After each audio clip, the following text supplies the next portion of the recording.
Ahoj lidi, právě teď natáčím druhý videoklip, jak jsem vám slíbila. Dneska si ukážeme, jak si přehodit vlasy z jedné strany na druhou stranu. Takže pozorně se koukejte, budeme potřebovat kde je? Hřeben a žehličku. Jestliže chcete mít rovný vlasy, budete potřebovat žehličku. Jestli už je máte rovný od přírody, tak žehličku samozřejmě nebudete potřebovat. Takže tuto stranu si takhle vezmeme a přehodíme ji na tuto stranu. Takže tady, jo a samozřejmě budeme ještě potřebovat křibec. Takže z té strany si, čekejte, mě to nějak nedrží. Tak, takže, to neřešte. Takže, tady tu stranu si musíme pořádně vyžehlit, aby to bylo úplně rovné.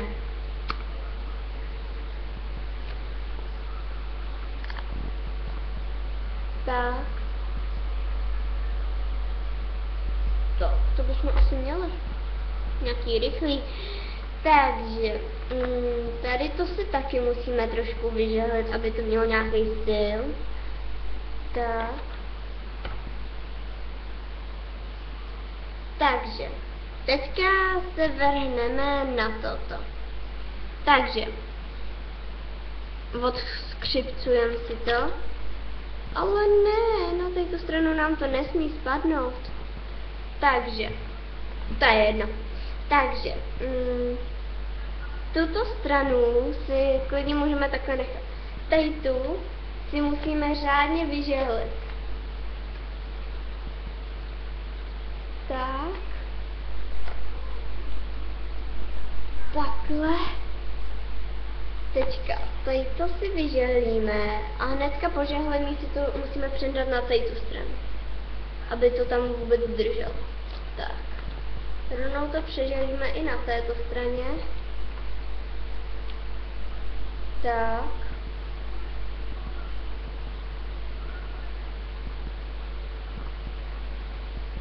Tak, zhruba takhle to bude vypadat.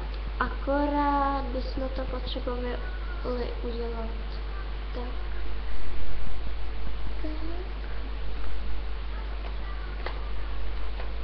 Takhle. Z té strany potřebujeme ještě vyžehlit toto, ale hnedka přehodit.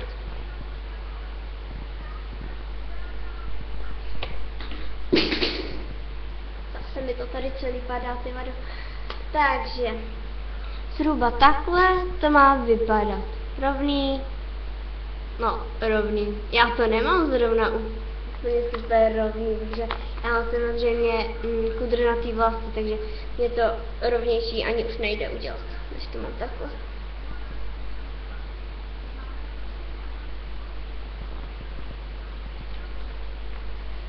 Tak. Tak. Takže takhle to má zhruba vypadat. Počkej, tady mám nějakou bouli.